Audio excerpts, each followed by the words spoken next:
Assalamualaikum sahabat Syadul Asad, kali ini kita bahas tentang atmosfer bumi yang bocor ke ruang angkasa. 8,5 tahun dalam tur besarnya menjelajah tata surya, pesawat ruang angkasa NASA, Voyager 2 bersiap dengan pertemuan lain.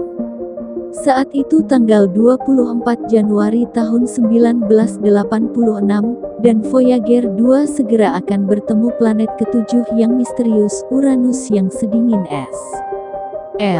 Selama beberapa jam berikutnya, Voyager 2 terbang pada jarak 50.600 mil atau 81.433 km, dari puncak awan Uranus, mengumpulkan data yang mengungkapkan 2 cincin baru, 11 bulan baru, dan suhu di bawah -353 derajat Fahrenheit, -214 derajat Celcius.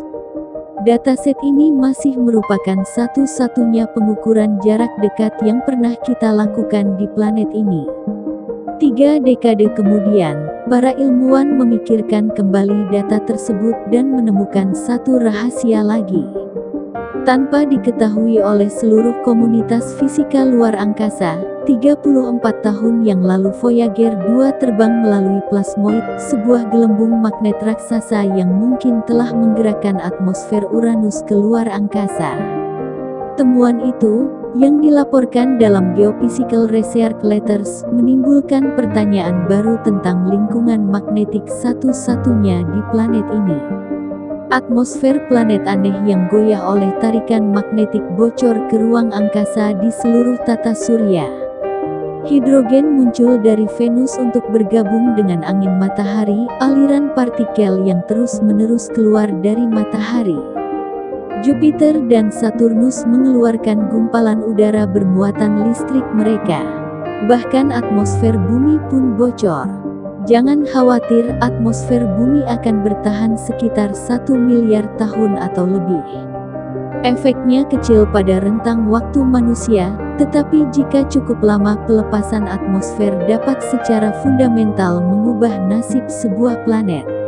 Sebagai contoh, Mars dulunya adalah planet basah dengan atmosfer yang tebal, kata Gina Di Braccio, fisikawan ruang angkasa di Pusat Penerbangan Antariksa Goddard NASA dan ilmuwan proyek untuk atmosfer Mars dan evolusi volatile.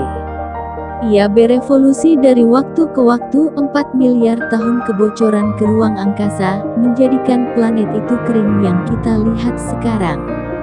Pelarian atmosfer didorong oleh medan magnet planet yang dapat membantu dan menghambat proses. Para ilmuwan meyakini bahwa medan magnet dapat melindungi sebuah planet menangkis ledakan-ledakan angin matahari di atmosfer. Tetapi mereka juga dapat menciptakan peluang untuk atmosfer melarikan diri, seperti gumpalan raksasa terputus dari Saturnus dan Jupiter ketika garis medan magnet menjadi kusut. Itulah satu alasan lagi mengapa Uranus menjadi misteri. Penerbangan Voyager 2 tahun 1986 mengungkapkan betapa magnetisnya planet ini. Strukturnya, caranya bergerak, kata Di Braccio, Uranus benar-benar sendirian. Tidak seperti planet lain di tata surya kita, Uranus berputar hampir dengan sempurna di sisinya, seperti babi pada daging panggang, menyelesaikan gulungan barel setiap 17 jam sekali. Sumbu medan magnetnya menunjuk 60 derajat dari poros putaran itu, sehingga ketika planet itu berputar, magnetosfernya, ruang yang diukir oleh medan magnetnya, bergetar seperti bola yang dilemparkan dengan buruk. Para ilmuwan masih belum tahu bagaimana memodelkannya. Keanehan ini menarik Di Braccio dan rekan penulisnya Dan Gersman, seorang ahli fisika ruang angkasa Goddard. Keduanya adalah bagian dari tim yang menyusun rencana untuk misi baru ke raksasa es Uranus dan Neptunus, dan mereka mencari misteri untuk dipecahkan.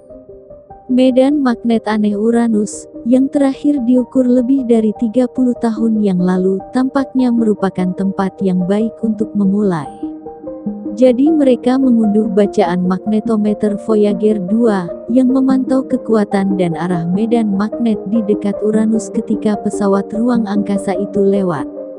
Tanpa tahu apa yang mereka temukan, mereka memperbesar lebih dekat dari penelitian sebelumnya, merencanakan titik data baru setiap 1,92 detik.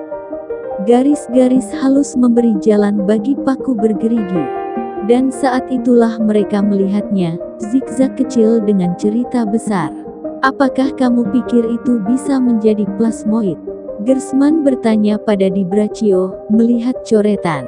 Tidak banyak diketahui pada saat penerbangan Voyager 2, plasmoid sejak itu diakui sebagai cara penting planet kehilangan massa.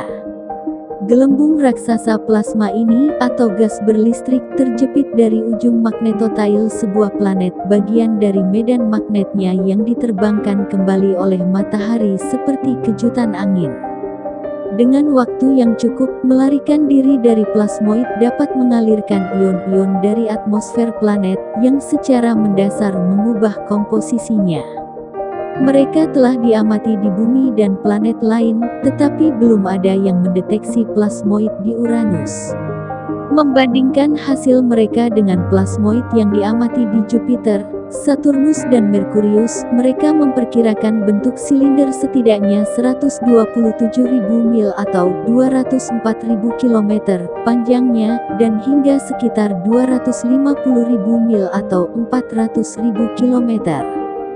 Seperti semua plasmoid planet itu penuh dengan partikel bermuatan, kebanyakan hidrogen terionisasi, para penulis percaya. Bacaan dari dalam plasmoid, saat Voyager 2 terbang melintasinya, mengisyaratkan asal-usulnya.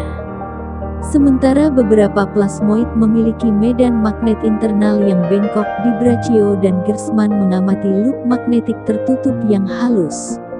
Plasmoid seperti loop biasanya dibentuk sebagai planet yang berputar dan melemparkan atmosfernya ke angkasa. Gerak sentrifugal mengambil alih dan plasmoid terjepit, kata Gersman. Menurut perkiraan mereka, plasmoid seperti itu dapat menyebabkan antara 15 dan 55% kehilangan massa atmosfer di Uranus, proporsi yang lebih besar daripada Jupiter atau Saturnus. Ini mungkin merupakan cara dominan Uranus dalam menumpahkan atmosfernya ke ruang angkasa. Bayangkan jika satu wahana antariksa terbang melintasi ruangan ini dan mencoba menggambarkan seluruh bumi, kata Di Braccio. Jelas itu tidak akan menunjukkan padamu tentang seperti apa Sahara atau Antartika itu. Tetapi temuan ini membantu memfokuskan pertanyaan baru tentang planet ini. Misteri yang tersisa adalah bagian dari undian. Itu sebabnya saya suka ilmu planet, kata Di Braccio. Kamu selalu pergi ke suatu tempat yang kamu tidak benar-benar tahu.